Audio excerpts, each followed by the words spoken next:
Hello बच्चों, हमारा जो आज का साइंस का टॉपिक है बहुत ज़्यादा इम्पोर्टेंट टॉपिक है, क्योंकि इस टॉपिक के लिए मैंने बहुत मेहनत की है।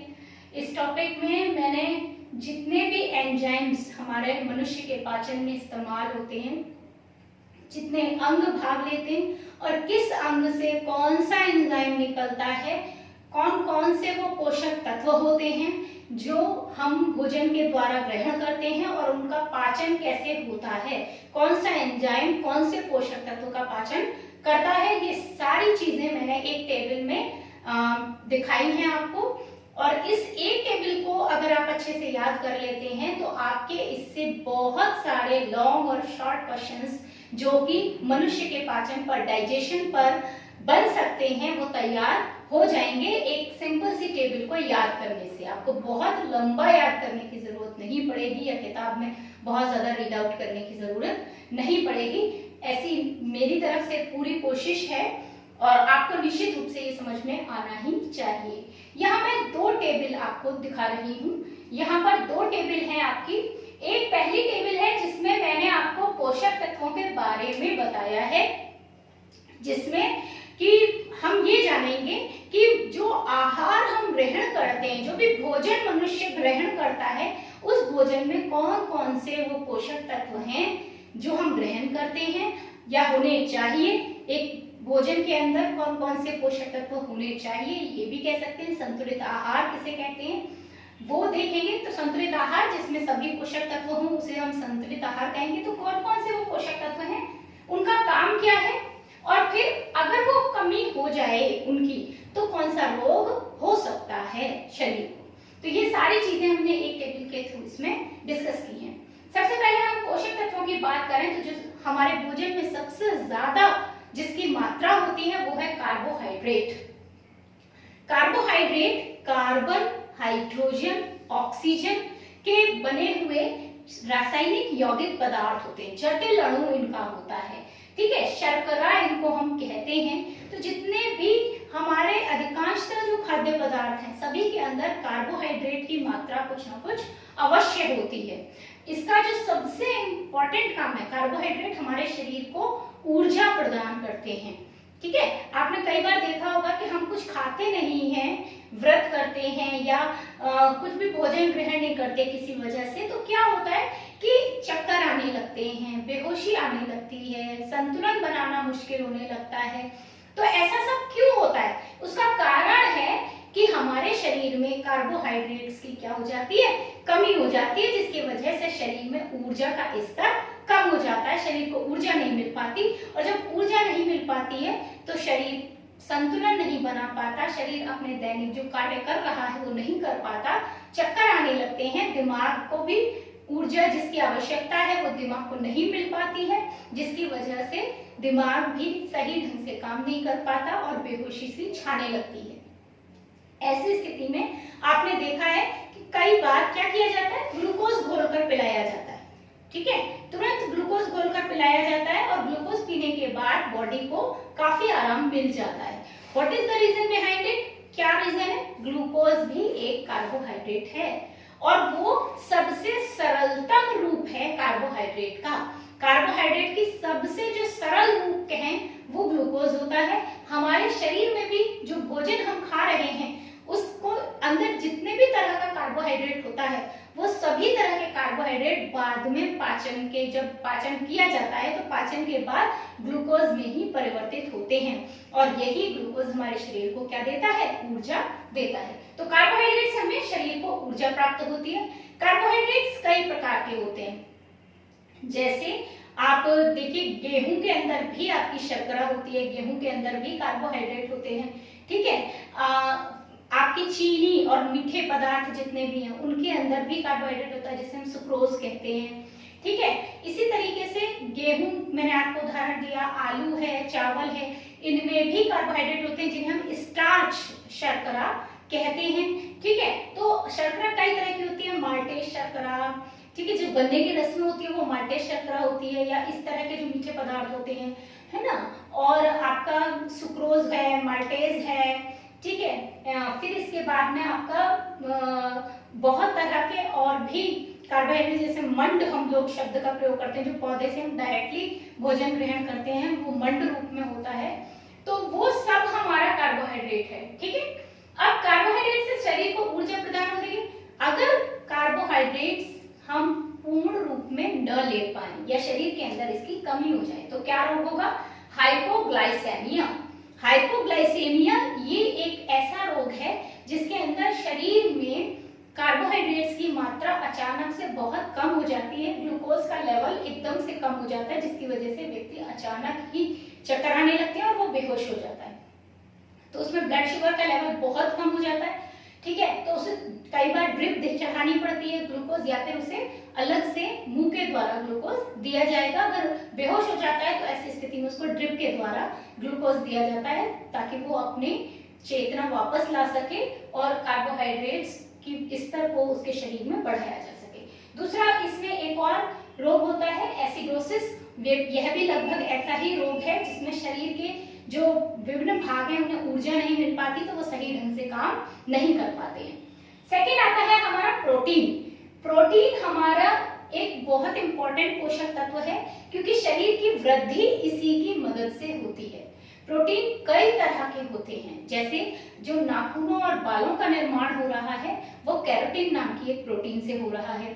हमारे शरीर में जो ब्लड सेल्स हैं, ठीक है, लाल रुधिर कणिकाएं हैं, सफेद श्वेत रुधिर कणिकाएं, व्हाइट ब्लड सेल्स WBC, और रुधिर प्लेटलेट्स हैं। ठीक है, इन सब में भी हमारी प्रोटीन्स होती हैं। रुधिर का थक्का बनाने में भी थ्रोम्बोप्लास्टिन प्रोटीन होती है।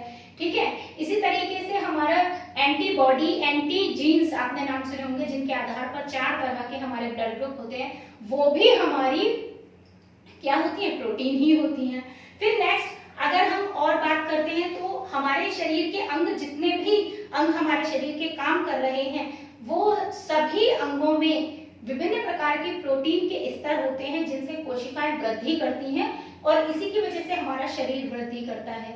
ठीक है, प्रोटीन के एक और काम क्या होता है कि वो शरीर में जो क्षतिग्रस्त ऊतक है उनकी मरम्मत भी करती है। जैसे मैंने अभी आपको बताया, कहीं चोट लग जाए तो क्या होता है? रुधिर का थक्का बनाना है ना, तो कहीं भी चोट लग जाती है तो क्या होता है? वहां से खून बहने लगता है। तो थ्रोम्बोप्लास्टिन अभी मैंने नाम लिया। इसी तरह से फाइब्रिनोजन है एक प्रोटीन, ये सब रुधिर के अंदर होती है, रक्त के अंदर होती है और इन सब के द्वारा कार्य किया जाता है उस रुधिर को बहने से रोकना और वहां पर एक घाव की मरम्मत करना। तो इसी प्रकार हमारे शरीर में जो अलग अलग मांसपेशियां हैं उनमें कोई क्षतिग्रस्त हो जाती है तो उनको ठीक करना, ये सारे काम, मतलब जितने भी हमारे क्षतिग्रस्त ऊतक हैं उन सब की मरम्मत करना हमारे प्रोटीन का ही काम होता है। ठीक है, तो प्रोटीन की कमी से क्या क्या रोग होंगे? सबसे महत्वपूर्ण बात कुपोषण। कुपोषण शब्द आपने बहुत सुना होगा, मेलन्यूट्रिशन या कुपोषण जो रोग होता है, ठीक है, ये रोग महत्वपूर्ण है। क्वाशिलकर, मेरमस, आपने इस तरह के रोगों का नाम सुने होंगे। क्वाशिलकर या मेरमस रोग, इनमें क्या होता है? बच्चे का पेट बाहर निकल आना, पैरों का टेढ़ा पड़ जाना, ठीक है, बच्चे का सही ढंग से विकास नहीं हो पाता। कुपोषण का सीधा अर्थ ये है कि सही ढंग से शरीर का विकास नहीं हो पाता, शरीर के जो विभिन्न अंग हैं वो सही ढंग से विकसित नहीं होते, शरीर की वृद्धि सही ढंग से नहीं होती और अंग ढंग से काम भी नहीं कर पाते। प्रोटीन हमको दालों में मिलता है, ठीक है ना, बहुत तरह की जो दालें हैं उनमें हमें प्रोटीन की प्राप्ति होती है। तो डेली 1 कटोरी दाल हमारी प्रोटीन की कमी को पूरा कर देती है। इसके अलावा इसका बहुत बढ़िया स्रोत आपका दूध है।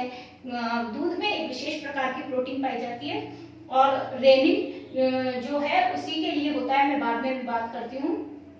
तो दूध जो है वो भी हमारा प्रोटीन का स्रोत है, ठीक है, सोयाबीन भी प्रोटीन का स्रोत है। तो ये सब स्रोत हैं प्रोटीन के और इसकी कमी से कुपोषण होता है। नेक्स्ट थर्ड आता है हमारा वसा। वसा क्या है हमारा? ये जितने भी चिकने तेलीय पदार्थ होते हैं, ठीक है, चिकनाई हम कहते हैं जिसको हम, तेल, घी, है ना, तो वसा युक्त जितने भी पदार्थ हैं वो हमारे वसा के अंतर्गत आएंगे। वसा का मेन काम क्या होता है? जो चिकनाई होती है, तेल, घी होता है, ये हमारी जो स्किन है, त्वचा के लिए बहुत आवश्यक है। हमारी त्वचा के नीचे ये एक मोटी परत तैयार करते हैं जिसे हम चर्बी सामान्य भाषा में कहते हैं। ये जो परत है ये शरीर के ताप के नियंत्रण में त्वचा की सहायता करती है। हमारे शरीर का ताप नियंत्रित रहता है। सर्दियों में भी क्यों हम लोगों को हमारा जो टेम्परेचर है अंदर का, बॉडी का टेम्परेचर, वो 98.4 पे ही फिक्स रहता है, ठीक है। जबकि बाहर का टेम्परेचर तो माइनस में भी चला जाता है, 0 डिग्री पे भी चला जाता है, 2-3 डिग्री सेल्सियस भी हो सकता है, बट हमारा शरीर के अंदर का टेम्परेचर बराबर बना रहता है 98.4 डिग्री फ़ारेनहाइट या 37 डिग्री सेल्सियस। तो वो क्यों बना रहता है? वो वसा के इस स्तर की वजह से ही बना रहता है, ठीक है। हालांकि जब हम चिकनाई युक्त जो ये पदार्थ है, तेलीय वसीय पदार्थ, इनको ज्यादा मात्रा में खाते हैं तो ये चर्बी का स्तर बहुत ज्यादा मोटा हो जाता है, जिसकी वजह से शरीर मोटा होने लगता है, ठीक है। तब वो सही भी नहीं है। इसकी कमी से अगर वसा शरीर में कम है तो पतलापन, आपने देखा होगा बहुत लोग बहुत पतले होते हैं, उनके शरीर में बिल्कुल भी हड्डियों का ढांचा ही दिखाई देता है, ऊपर चर्बी का स्तर नहीं होता है, तो कहते हैं पतला पापड़ लग रहे हो या इस तरह से बोलते हैं ना। तो वो जो वसा है उसकी कमी से एक रोग होता है फ्राइनोडर्मा, और दूसरा रोग है डर्मेटाइटिस। फ्राइनोडर्मा और डर्मेटाइटिस दोनों ही त्वचा से संबंधित रोग हैं।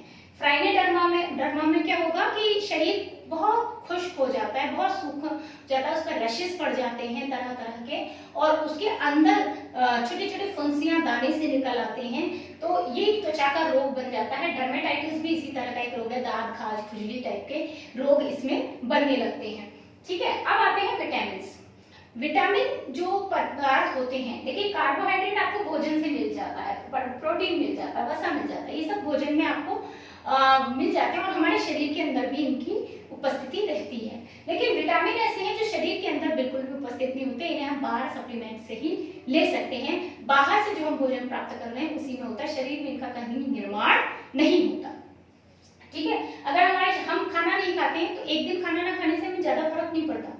व्हाट इज द रीजन ये है कि हमारा शरीर जो एक बार हमने खाना खाया उसमें जितना भी हमारा ग्लूकोज बनता है उसको ग्लाइकोजन के रूप में अपने जो हमारा लिवर है, यकृत है, ग्लाइकोजन के रूप में उसको स्टोर करके रख लेता है। तो जब हम खाना नहीं खाते, यही ग्लाइकोजन ग्लूकोज में बदलकर हमारे शरीर को ऊर्जा देता रहता है और हम काम करते रहते हैं। फिर दोबारा जब हम खाना खा लेते हैं तो फिर से वो ग्लूकोज एक पार्ट तो हमारा शरीर के काम में आता है और दूसरा पार्ट वो ग्लाइकोजन के रूप में इकट्ठा हो जाता है। तो ये हमारे शरीर में संचित होते हैं कार्बोहाइड्रेट। प्रोटीन भी हमारे शरीर में संचित रहती है, वसा भी हमारे शरीर में संचित रहते हैं, स्टोर रहते हैं। जब हम नहीं भी भोजन करेंगे तो ये हमारा शरीर स्टोर करके रखता है और उससे काम करता रहता है। लेकिन विटामिन विशेष प्रकार के वो पोषक तत्व हैं जो हमारा शरीर स्टोर नहीं कर सकता।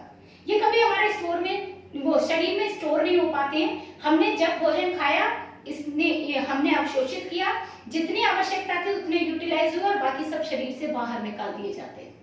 जब हम दोबारा खाएंगे भोजन तब ये हमारे शरीर को मिलेंगे, यानी ये शरीर में स्टोर नहीं होते। तो जब ये शरीर में स्टोर नहीं हो पाते हैं तो इनकी कमी भी बहुत जल्दी शरीर में हो जाती है अगर हम सही ढंग से भोजन ना करें और जिनमें ये पदार्थ पाए जा रहे हैं वो भोजन हम पोषक तत्व जिनमें है वो भोजन हम न लें। तो ये कितने तरह के हैं? ये बेसिकली आपके दो प्रकार से हम इनको डिवाइड करते हैं। एक जो वसा में घुलनशील है, जो वसा में घुल जाते हैं, दूसरे जो जल में घुलनशील है, जो पानी में घुलते हैं। जो वसा में घुलनशील है वो है A, D, E, K और जो जल में घुलनशील है वो है B, C। इस प्रकार विटामिन हमारे 6 हैं, A, B, C, D, E, K। लेकिन इन 6 में से A, D, E, K ये 4 वसा में घुलते हैं और B और C जल में घुलते हैं। ये हमको याद रखना है क्योंकि कई बार बहुविकल्पीय प्रश्न के रूप में भी ये पूछ लिया जाता है कि जल में घुलनशील कौन सा विटामिन है या वसा में घुलनशील। तो आपको 4 ऑप्शन दे दिए जाएंगे और आपको उसमें से पहचानना होगा। सबसे पहले बात करें विटामिन ए की, तो विटामिन ए जो होता है सामान्यतः जितने भी लाल रंग के, हरे रंग के फल सब्जियां होते हैं उनके अंदर ये बड़े आसानी से हमें मिल जाता है। बेसिकली जितने भी विटामिन हैं जनरली वो सभी विटामिन हमको मौसमी फल सब्जियों में, दूध में, दालों में मिल जाते हैं, ठीक है, बड़े आराम से मिलते हैं। विटामिन ए लाल रंग के जितने भी फल हैं, चुकंदर है आपका, ठीक है, टमाटर है, अनार है फल, ठीक है, सेब है, इसके अलावा पीले रंग के जो फल हैं, पपीता है, सब में मिलता है, ठीक है, हरे रंग का पालक, बथुआ, मेथी, तो ये सब हरी पत्तेदार सब्जियां और जो फल हैं लाल रंग के, पीले रंग के, उनमें ये मिलते हैं। ये क्या करता है विटामिन ए? नेत्र में रोडोप्सिन का निर्माण करता है। जो हमारी आंखें हैं उनके अंदर एक भाग होता है रोडोप्सिन, जिसका ये निर्माण करता है, जो प्रतिबिंब बनाने में सहायता देता है। तो अगर विटामिन ए की कमी हो जाए तो रोडोप्सिन निर्माण बाधित होने लगता है, जिसकी वजह से आंखें बहुत कम अगर रोशनी है तो देख नहीं पाती। जनरली हम एक नॉर्मल अगर आंख होती है, सामान्य स्वस्थ आंख होती है, तो वो अंधेरे में भी थोड़ा बहुत देख लेती है। शाम के टाइम हम क्लियर देख पाते हैं, ऐसा नहीं है कि हम नहीं देख पाते। लेकिन जिस व्यक्ति को विटामिन ए की कमी होगी उसे रतौंधी यानी रात में अंधापन, नाइट ब्लाइंडनेस, उसे रात के टाइम कुछ भी दिखाई नहीं देगा, वो एक छोटे बल्ब की रोशनी में क्लियर नहीं देख पाएगा, वो सूरज की रोशनी में ही देख पाएगा।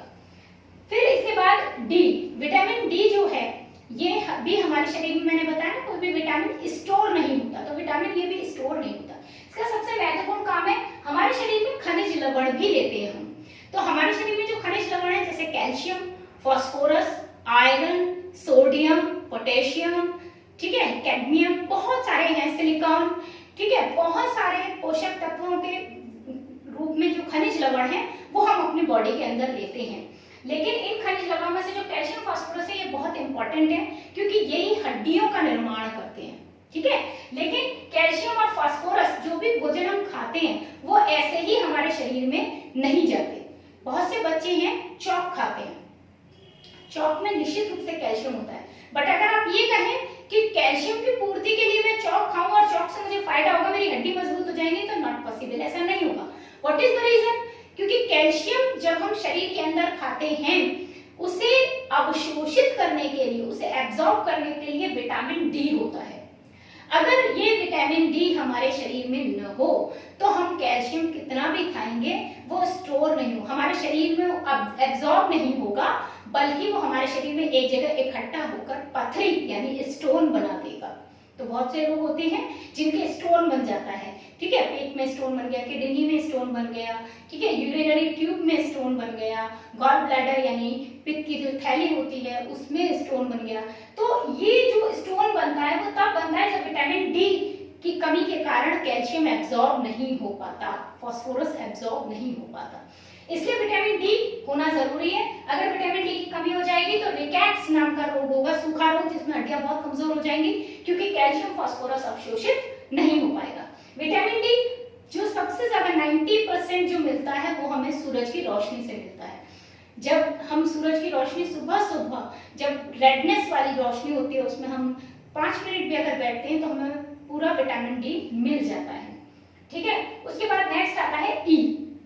जो विटामिन ई है, ये विटामिन ई खासकर से एक विशेष प्रकार की प्रोटीन कैरोटीन के निर्माण में आवश्यक होता है। इसके अलावा जो प्रजनन के समय एपिथेलियम का निर्माण होता है उसमें भी इसकी बहुत बड़ी भूमिका होती है। तो अगर इसकी कमी हो जाए तो अक्सर बांझपन और गंजापन ऐसे रोग होते हैं, क्योंकि बाल कमजोर हो जाते हैं तो गंजापन आने लगता है, बाल ज्यादा झड़ने लगते हैं, और बांझपन क्योंकि ये प्रजनन में सहायक है विटामिन, इसलिए प्रजनन क्षमता कम हो जाती है, व्यक्ति को संतान उत्पत्ति में मुश्किल होती है, ठीक है।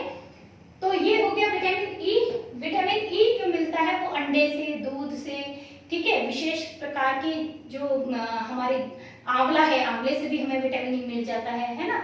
तो इन पदार्थों से हमें विटामिन ई मिलता है। अब बात करें विटामिन के की, तो विटामिन के ये रुधिर का थक्का बनाने के लिए महत्वपूर्ण है, ये रुधिर का थक्का बनाने में काम आता है। रुधिर का थक्का मैंने अभी आपको बताया कि जब कहीं चोट लग जाती है तो क्या होता है, उस तरफ की नस फटने की वजह से ब्लड बाहर आने लगता है, खून बाहर निकलने, तो क्या करता है विटामिन के? विटामिन के ही वो है जिसकी वजह से थ्रोम्बोप्लास्टिन, फाइब्रिनोजन, इस तरह के जो प्रोटीन है ये मिलकर फाइब्रिन जाल बनाते हैं, लाल रुधिर कणिकाओं को उनमें फंसा लेते हैं, जिससे कि एक लेयर बन जाती है और खून का बहना रुक जाता है। कुछ समय बाद सूखकर वो एक खुरंट, एक ऊपरी लेयर बन जाती है, और ये तब तक बनी रहती है जब तक नीचे की त्वचा सही ढंग से न आ जाए। जब नीचे की त्वचा सही ढंग से आ जाती है तो ये खुरंट भी हट जाता है। तो ये हो गया विटामिन के, रुधिर का थक्का बनाने में इसकी भूमिका होती है। अगर विटामिन के की कमी होती है तो हीमोरेज नाम का रोग होता है। हीमोरेज ये वो बीमारी है जिसमें रुधिर का थक्का नहीं बनता। तो बहुत से लोग होते हैं जिनकी चोट लग जाती है लेकिन खून बहना बंद नहीं होता, वो विटामिन के की कमी की वजह से ही होता है। और ये बीमारी बहुत घातक इसलिए है कि अगर रुधिर बहना नहीं रुके तो शरीर में खून की क्या हो जाएगी, एक साथ कमी हो जाएगी, जिससे मौत भी हो सकती है। तो ये सारा हमारा हो गया विटामिन जो वसा में घुलनशील है। अब बात करते हैं वो विटामिन जो कि जल में घुलनशील है, वसा में नहीं घुलते। अगर हम बात करते हैं जल में घुलनशील की, तो विटामिन बी जो है वो बहुत इंपॉर्टेंट विटामिन है। वास्तव में अगर मैं विटामिन बी कहूं तो ये अपने आप में कई विटामिन का ग्रुप है, समूह है। विटामिन बी में vitamin 1, vitamin B 2, vitamin B 6, vitamin B 3, vitamin B 4, vitamin B 5, vitamin B 12, इस तरह से बहुत सारे विटामिन होते हैं। इसकी कमी से बहुत सारे रोग होते हैं, क्योंकि विटामिन बी मैंने बताया भी आपको अपने आप में एक विटामिन नहीं है, ये कई विटामिन का ग्रुप है। इसके अंदर B1, B2, B3, B4, B5, ठीक है ना, B6 और B12, इतने सारे विटामिन इसके अंदर मिक्स रहते हैं। B1, B2, B3, B4, B5, B6, B12, इतने सारे इसके अंदर विटामिन मिक्स रहते हैं। और ये सब विटामिन मिलकर के एक विटामिन बी का निर्माण करते हैं। ये विटामिन बी हमारी उपापचय क्रियाओं को करने में मदद करता है। अब आप कहेंगे उपापचय, मेटाबॉलिक क्रियाएं क्या होती है? मेटाबॉलिक रिएक्शंस क्या होती हैं कि हमारे शरीर में हम श्वसन करते हैं, श्वसन में कार्बन डाइऑक्साइड बाहर निकालते हैं, ऑक्सीजन अंदर लेते हैं, भोजन का पाचन अभी हम पढ़ने वाले हैं, ठीक है। तो उसमें बहुत सारे एंजाइम निकलते हैं टाइम टाइम पर, ठीक है। जब हम भोजन करेंगे तभी वो एंजाइम निकलते हैं, जब भोजन नहीं करते तो वो एंजाइम भी नहीं निकलते। बहुत सारे हार्मोन्स निकलते हैं, ठीक है। तो ये सब कैसे समय पर होते हैं? आपने देखा होगा शरीर की वृद्धि एक निश्चित समय पर होती है और सबकी एक जैसे तरीके से होती है, एक सही समय पर सही काम होता है। तो वो सारी चीजें जो चल रही हैं, नियंत्रित हो रही हैं, उन सब में हमारी उपापचय क्रियाएं बहुत बड़ी भूमिका निभाती हैं, क्योंकि उपापचय क्रियाओं से ही शरीर को ताकत मिलती है। शरीर को जो कोशिकाएं हैं उनको उन पोषक तत्वों की प्राप्ति होती है जिनकी मदद से वो शरीर की सारी गतिविधियां चलाए रखें। तो उपापचय क्रियाओं को करने में मदद मिलती है। जो मनुष्य में भोजन का पाचन हो रहा है, वो जितने भी एंजाइम निकल रहे हैं और वो एंजाइम जो भी कार्य कर रहे हैं, उन सब में हमारी बी विटामिन की मदद से ही होता है, ठीक है। जो अनावश्यक पदार्थ हैं वो शरीर से बाहर निकल जाते हैं, आवश्यक पदार्थ हैं अवशोषित हो जाते हैं। ये सब उपापचय क्रियाएं ही कहलाती हैं। और इसके अलावा रक्त कोशिकाओं का निर्माण, तो विटामिन बी रक्त कोशिकाओं के निर्माण में भी आवश्यक होता है। अब अगर आप बात करें इसकी कमी से कौन कौन से रोग होते हैं, बेरी और किलोसिस, ये दो रोग मैंने लिखे हैं। और भी बहुत सी छोटी छोटी बीमारियां इसकी वजह से होती हैं। बेरी तो एक प्रमुख बीमारी है जो विटामिन बी की बच्चे प्रारंभ से पढ़ते हैं, विटामिन बी की कमी से होने वाला रोग। किलोसिस भी इसी तरीके का एक रोग है। इसके अलावा मुंह में छालों का हो जाना, त्वचा का फट जाना, होठों का फटना, स्किन का फटना, ये भी जो होता है वो विटामिन बी की कमी से होता है, ठीक है। इसके अलावा भी और कई चीजें हो सकती हैं। शरीर का स्नायु तंत्र कमजोर हो सकता है। स्नायु तंत्र यानी हमारा जो तंत्रिका तंत्र है, नर्वस सिस्टम है, जो शरीर में लगातार काम करता रहता है। हमें दर्द का अनुभव होना, ठीक है, हमें किसी भी उत्तेजना के प्रति प्रतिक्रिया करना, ये सब इसकी वजह से प्रभावित हो सकते हैं विटामिन बी की वजह से। फिर विटामिन सी की बात करें तो विटामिन सी इसका जो सबसे महत्वपूर्ण काम है, कहाँ मिलता है? अच्छा, विटामिन बी दूध में और मौसमी जितने भी फल सब्जियां होते हैं सब में मिलता है। तो विटामिन सी किसमें मिलता है? खट्टे फलों में। विटामिन सी हमें केवल खट्टे फलों में मिलेगा। खट्टे फल जैसे कि नींबू है, आंवला है, संतरा है, ठीक है।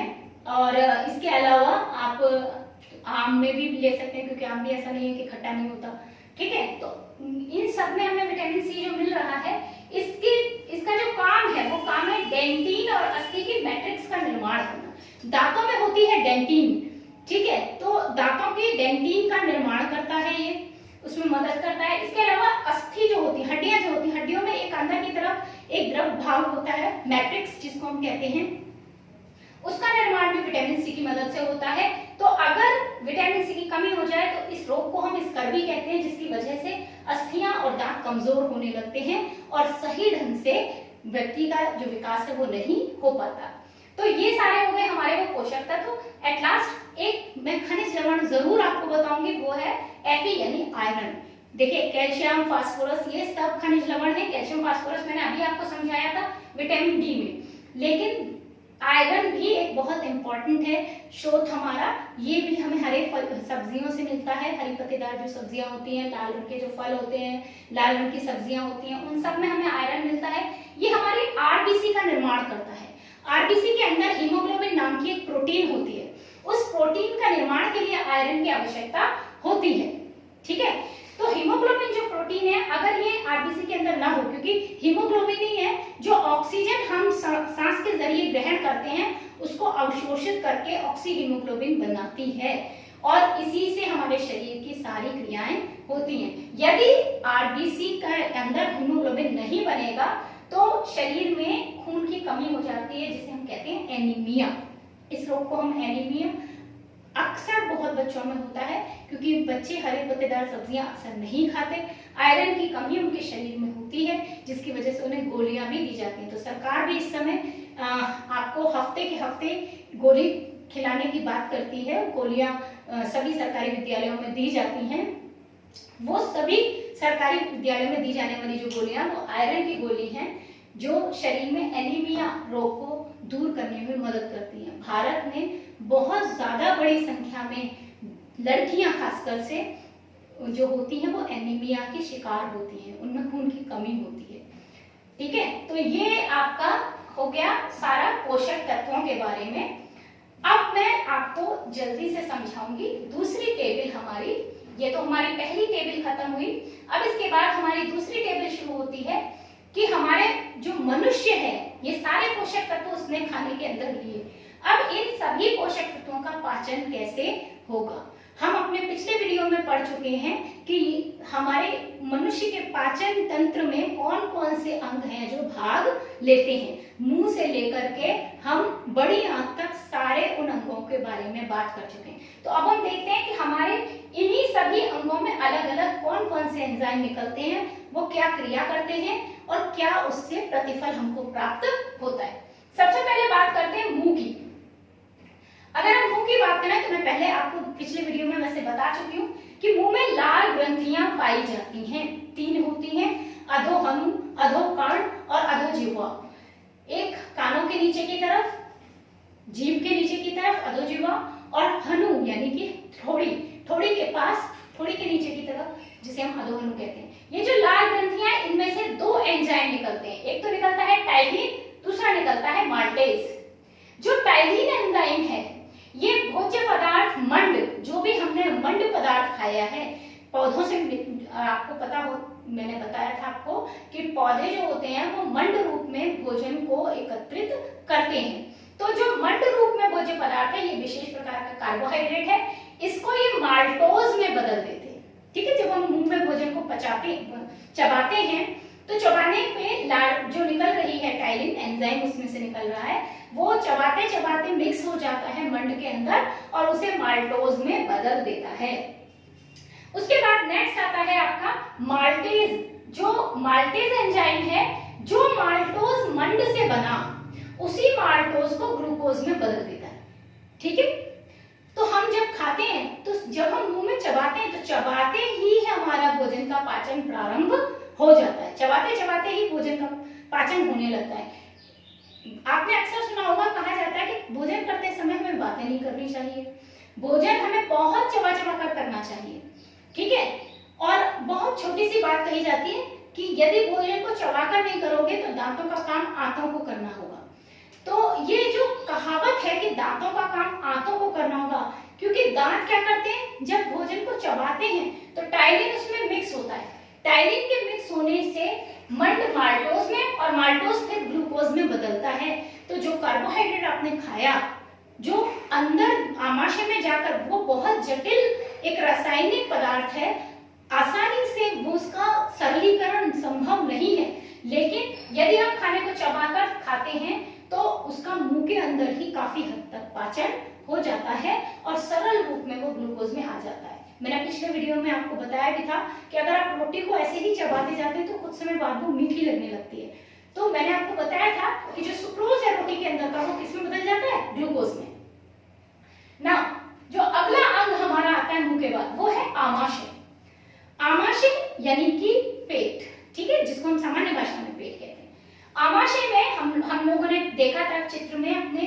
डायग्राम हम लोगों ने देखा था, उसमें देखा था आमाशय कहाँ होता है, यकृत के पास होता है, नीचे की तरफ बाईं तरफ होता है।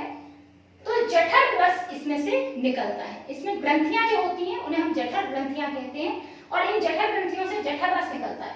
जठर रस में कौन कौन से पदार्थ होते हैं? एक एंजाइम होता है पेप्सिन, दूसरा रेनिन, तीसरा HCl हाइड्रोक्लोरिक एसिड और चौथी चीज होती है जठर लाइपेज। जो पेप्सिन है वो प्रोटीन को पेप्टोन में बदलता है, ठीक है, प्रोटीन को किसमें बदल देता है? पेप्टोन में, उसका सरलीकरण कर देता है। और रेनिन जो एंजाइम है ये विशेष रूप से दूध के लिए होता है। ये दूध की जो प्रोटीन है, दूध की प्रोटीन एक सामान्य प्रोटीन से अलग होती है, ठीक है। तो जो दूध की प्रोटीन है, इस दूध की प्रोटीन को हम कहते हैं कैसिनोजेन। कैसिनोजेन प्रोटीन ये सामान्य पेप्सिन एंजाइम से नहीं हो पाती सरलीकृत, तो इसे सरलीकृत करने के लिए रेनिन एंजाइम चाहिए। रेनिन एंजाइम क्या करता है? कैसिनोजेन को कैसीन में बदल देता है, ठीक है।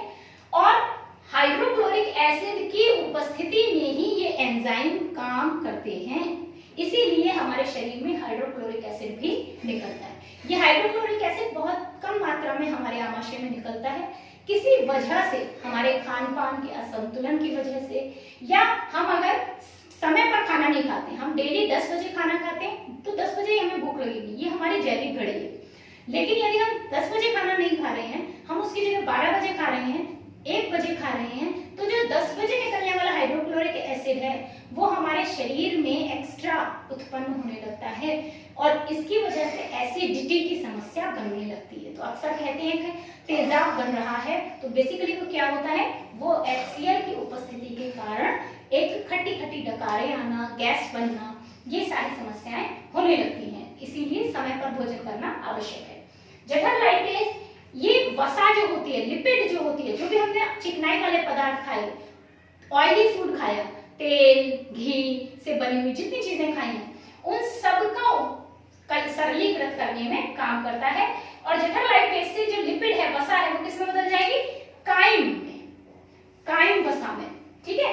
इन सब का जो मिक्सचर है, पेप्टोन, केसीन और काइम, इन सब के मिक्सचर को हम कहते हैं काइम, ठीक है। ये सारा काइम कहलाता है। तो आमाशय में ये जो काइम बना एक पतला सा घोल बन जाता है। ये घोल किसमें जाता है? ग्रहणी। ग्रहणी को इंग्लिश में हम डेड्यूलम कहते हैं। ये जो ग्रहणी है ये छोटी आंत का ही एक सी जैसा भाग होता है। मैं आपको पहले बता चुकी हूँ, चित्र में मैंने बताया था, समझाया था आपको कि छोटी आंत का ही एक भाग होता है ग्रहणी। और यकृत अग्नाशय से 2 रस निकलते हैं, यकृत से पित्त रस और अग्नाशय से अग्नाशय रस, जो इस छोटी आंत के आगे के इस भाग में ग्रहणी में मिक्स होते हैं। आपको पिक्चर में अगर आप देखेंगे, जो मैंने पिछले वीडियो में आपको बताया है, तो ग्रहणी से ही हमारा अग्नाशय जुड़ा हुआ है और पित्त रस, जो हमें पित्त की थैली या पित्ताशय, उसकी नली भी इससे जुड़ी हुई होती है। तो ये दोनों रस यहाँ पर मिक्स होते हैं, ठीक है। यकृत से पित्त रस निकलता है और अग्नाशय से जो अग्नाशय रस निकला है, अग्नाशय रस में 3 एंजाइम होते हैं, ट्रिप्सिन, एमाइलोक्सिन और स्टिएप्सिन। ट्रिप्सिन, एमाइलोक्सिन और स्टिएप्सिन, ये 3 एंजाइम 3 अलग अलग काम करते हैं। आपको जो पहले प्रोटीन पेप्टोन में बदली थी, अब ये पेप्टोन एमिनो एसिड में बदल जाता है ट्रिप्सिन से, और एमाइलोक्सिन से लाइकोजन ग्लूकोज में बदल जाता है। या तो मैंने आपको बताया था कि हमारा जो लीवर है वो ग्लाइकोजन के रूप में ग्लूकोज को इकट्ठा करके रख लेता है। जब भी हमें कार्बोहाइड्रेट हम खाते हैं तो अक्सर जितना हमारे बॉडी को जरूरत है उतना ग्लूकोज बनता है, बाकी सारा ग्लाइकोजन के रूप में लीवर इकट्ठा करके रख लेता है। जब हमें जरूरत होती है दोबारा से शरीर को ऊर्जा की और हम खाना नहीं खा रहे हैं, ऐसी स्थिति में वो उस ग्लाइकोजन को दोबारा ग्लूकोज में बदलकर हमको दे देता है, इससे शरीर को ऊर्जा मिल जाती है। लेकिन यदि, ठीक है, हमें जरूरत है तो ग्लाइकोजन को ग्लूकोज में कौन बदलता है? एमाइलोक्सिन। इसके बाद स्टिएप्सिन क्या करता है? जो इमल्सिफाइड वसा है, इमल्सिफाइड वसा कैसे मिली हमें?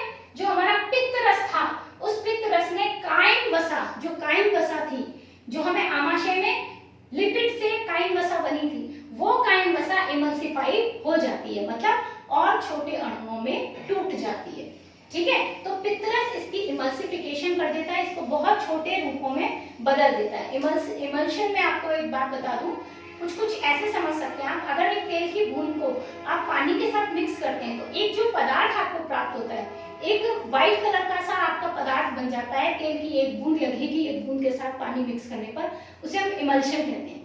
तो ये कुछ हद तक इमल्सिफाइड इस तरीके से ही होगा, ठीक है। इसके बाद छोटी आंत के इतने काम होने के बाद छोटी आंत के पीछे के भाग में अब ये भोजन जाता है, जो बचा हुआ है इमल्सिफाइड वसा है, एमिनो एसिड है, ग्लूकोज है, ये सब क्या करते हैं, ये सब हमारे पीछे के भाग में जाते हैं। स्टिएक्सिन ने क्या किया था, इमल्सिफाइड वसा को ग्लिसरीन में बदल दिया था। अब ग्लिसरीन तो एक बहुत सरलीकृत अणु है, आसानी से हमारी बॉडी उसको एब्जॉर्ब कर लेती है। तो हमारे इलियम पीछे के भाग को हम कहते हैं छोटी आंत के, उसमें 4 एंजाइम निकलते हैं, इरेप्सिन, माल्टेज, इन्वर्टेज और लैक्टेज। जो इरेप्सिन है ये पेप्टोन जो बचा हुआ है, काफी हद तक तो पेप्टोन एमिनो एसिड में बदल गया पहले ही ट्रिप्सिन से, लेकिन फिर भी जो बचा हुआ है उसको ये एमिनो एसिड में बदल देती है। फिर माल्टेज एंजाइम जो पहले भी निकला था मुंह में, वो फिर से छोटी आंत में निकलता है, जो बचा कुचा माल्टोज है जो हमारे मुंह में नहीं पच पाया, ठीक है ना, जैसे किसी ने अगर चबा चबा कर नहीं खाया, ठीक है, ऐसे ही खा लिया, तो यहाँ जाके छोटी आंत उस माल्टेज को माल्टोज में और फिर ग्लूकोज में बदलती है। माल्टेज जो है वो माल्टोज में, जो माल्टोज है उसको ग्लूकोज में बदलता है। इन्वर्टेज सुक्रोज को ग्लूकोज में बदल देता है। और लैक्टेज जो हमारा एंजाइम है लैक्टोज हमें कहाँ मिलता है, जो हम दही वाले पदार्थ खाते हैं तो वहां लैक्टिक एसिड के पदार्थ होते हैं, तो लैक्टोज को ये ग्लूकोज में बदल।